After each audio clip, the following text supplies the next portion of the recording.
Mas quem pratica a verdade, vem para a luz, a fim de que as suas obras sejam manifestas, que são feitas em Deus.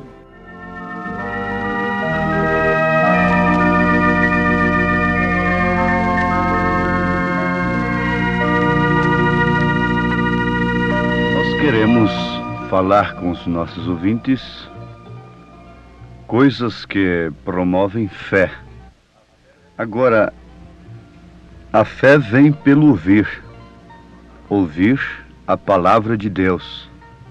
Fé, no sentido real, verdadeiro, escriturístico, é o firme fundamento das coisas que se esperam e a prova das coisas que não se veem.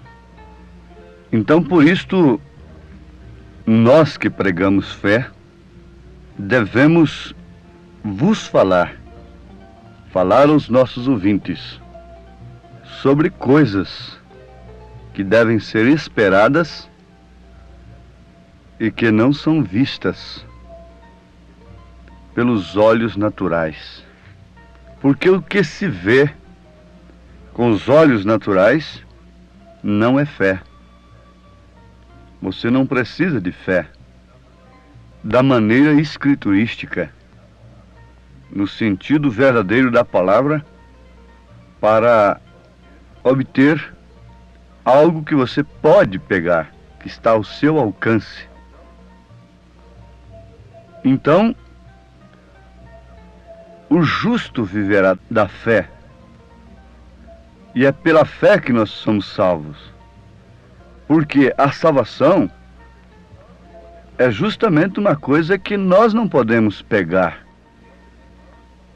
pelas nossas próprias forças, pelos nossos próprios méritos, dignidade, etc. Fé é o firme fundamento das coisas que se esperam e a prova das coisas que não se veem. Salvação é coisa impossível aos homens. Ora, se é impossível aos homens, então quem poderá se salvar? Jesus disse: o que é impossível aos homens é possível a Deus.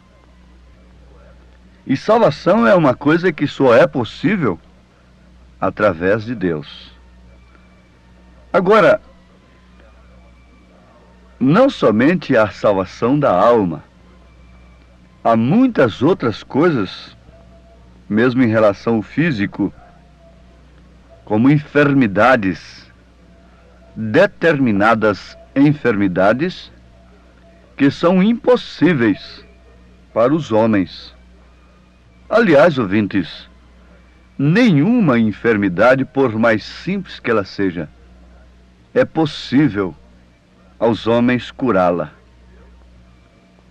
Por isso é que Deus está na medicina.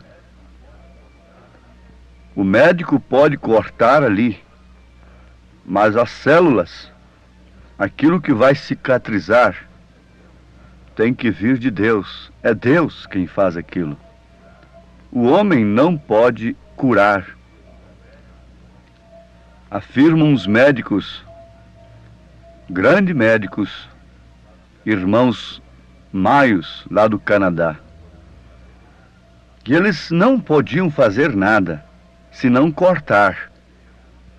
E quem cicatriza é Deus, porque isto é vida.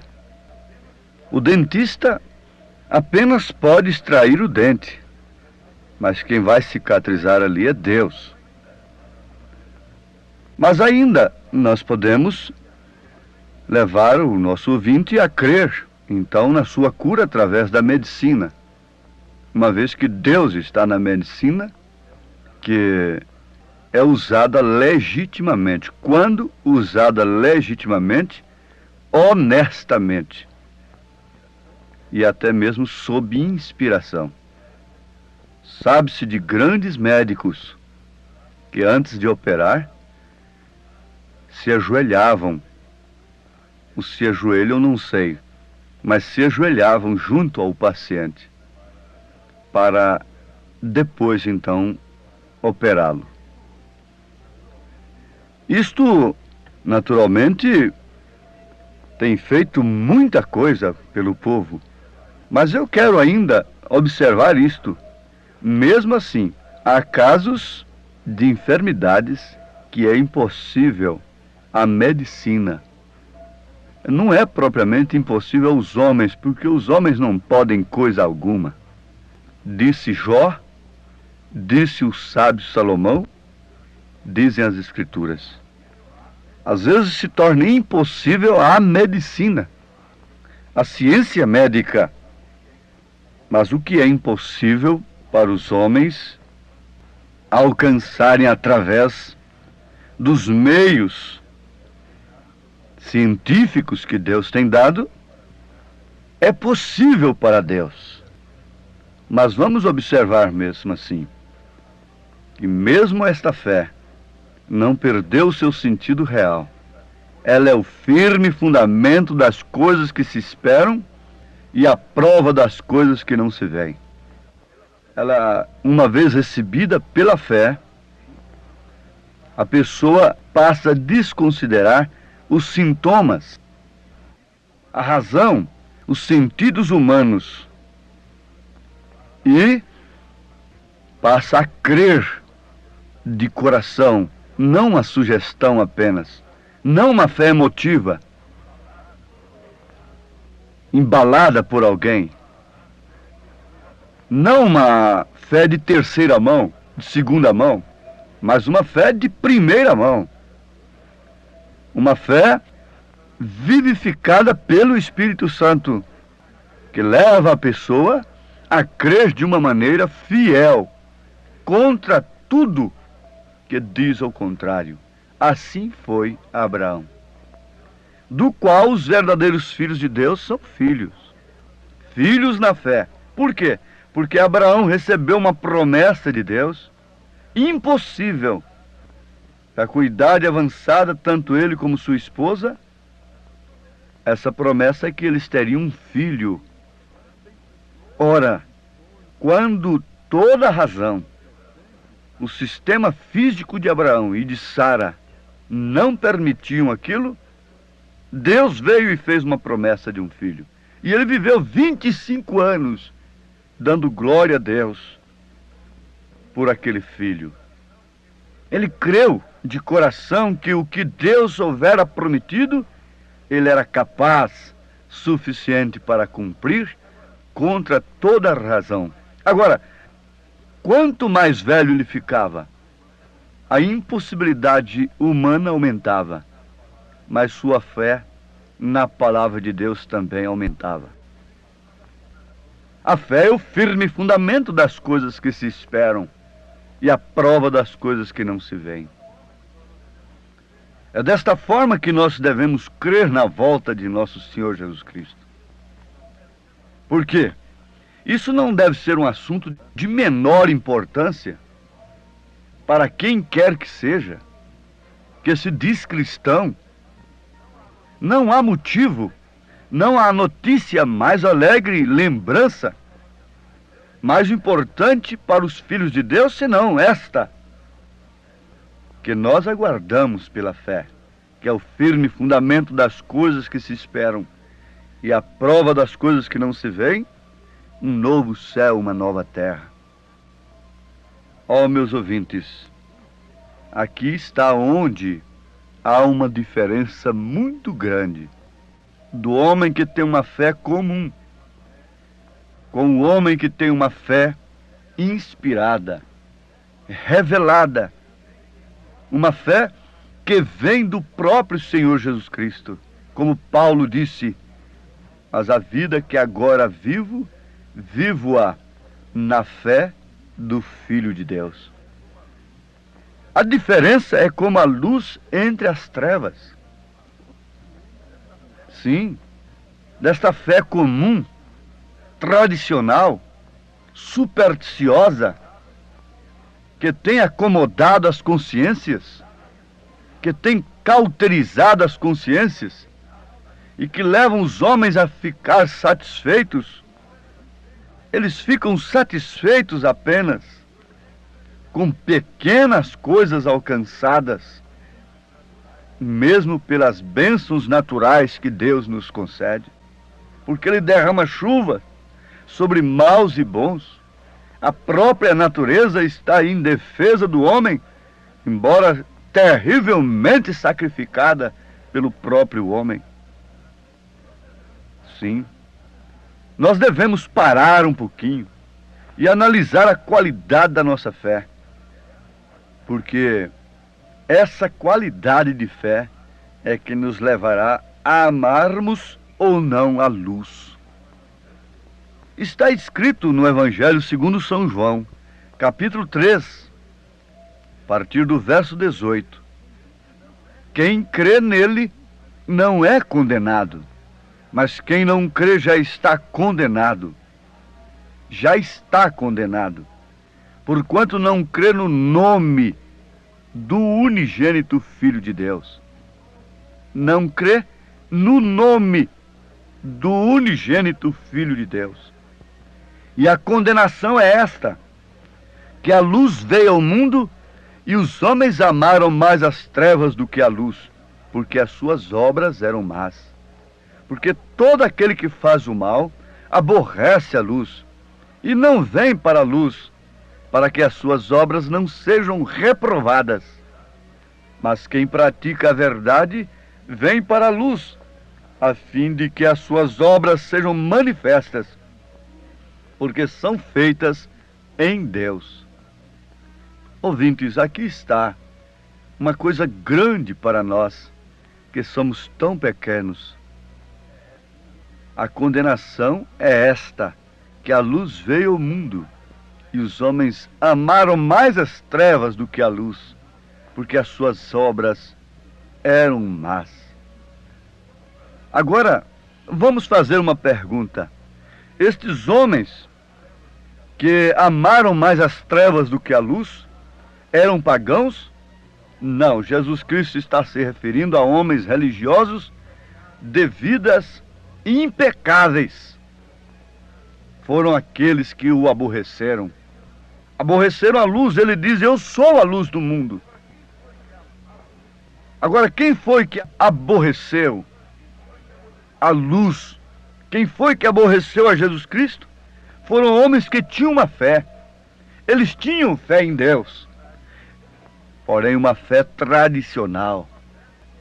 Uma fé não para o seu dia, não naquilo que deveria ter sido esperado. Se eles tivessem uma fé genuína, fé é o firme fundamento das coisas que se esperam e a prova das coisas que não se veem, então eles teriam crido e esperado quando o Velho Testamento dizia coisas a respeito de Jesus Cristo. Eles teriam esperado e teriam conhecido quando eles viram. Quando São Pedro viu a Jesus Cristo, ele creu. Quando São João viu, creu. Quando Filipe viu, ele creu. Quando um ladrão moribundo crucificado do lado direito de Cristo viu, ele creu. Este nos representando. Aqueles que veem, creem. Por quê? Antes já tinham em seu coração, ou em seus corações, esta semente. Talvez não tivessem observado a tradição como Caifás, como os sumos sacerdotes observaram. Se transformaram até em ladrões, em meretrizes. Mas quando viram, creram, por causa da semente que estava neles. A semente que estava neles era a verdadeira fé. Eles tinham fé. E a fé era tão genuína, tão real e tão verdadeira, que não havia nem chegado ao conhecimento intelectual deles.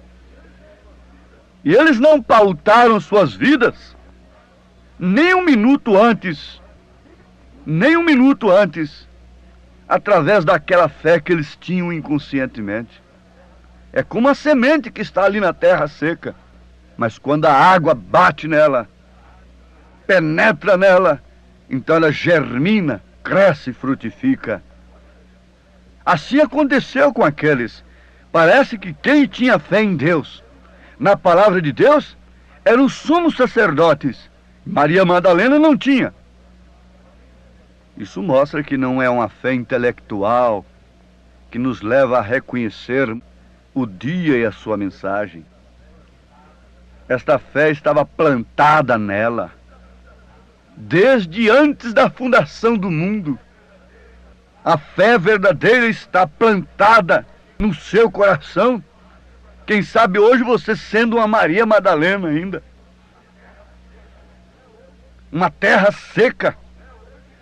A fé de Jesus Cristo pode estar no seu coração, quem sabe você sendo um ladrão, como aquele que estava crucificado ao lado direito de Cristo. Isso nunca chegou à sua mente. Você nunca teve uma fé intelectual, estudada, manufaturada, tradicional. Mas quando você ouve esta palavra, que significa água regando esta terra seca, então isto germina dentro de você. E agora, não é uma Maria Madalena mais, não é o velho homem mais, é uma nova criatura. As coisas velhas se passam, tudo se faz novo, e você chama as coisas que não são, como se já fossem. Você encontra, através desta fé, que você é participante da natureza divina, portanto herdeiro, co-herdeiro com Cristo, e você então passa a viver por Cristo, dando-lhe toda a sua vida, não por imposição, não por legalismo, mas por livre e espontânea vontade interior. A sua alma clama, e ele diz: quem tem sede, vem a mim e beba. Beba agora de sua palavra, creia em Jesus Cristo e viva para Ele. Eu viverei por ti. Mas quem pratica a verdade vem para a luz, a fim de que as suas obras sejam manifestas, porque são feitas em Deus. Viver por Cristo, onde eu estiver, cumprindo em seu. Você quer vir para a luz? Esta é a palavra de Deus. Crê somente. Renda o seu coração. Isto quer dizer, admita intimamente. Decida-te por ti mesmo. Escapa-te por tua vida. Creia de coração. E receba sua bênção. Bênção sobre sua alma. Refrigério sobre esse espírito conturbado, fatigante. Esta alma que tem sido presa, seja libertada agora pelo poder de Deus. E receba também sua cura, sua bênção. O que é impossível para os homens, seja alcançado agora por você pela fé, que é o firme fundamento das coisas que se esperam e a prova das coisas que não se veem. Ó Deus, nós pedimos esta bênção para aquele que quer recebê-la nesse instante, em nome de Jesus Cristo. Amém.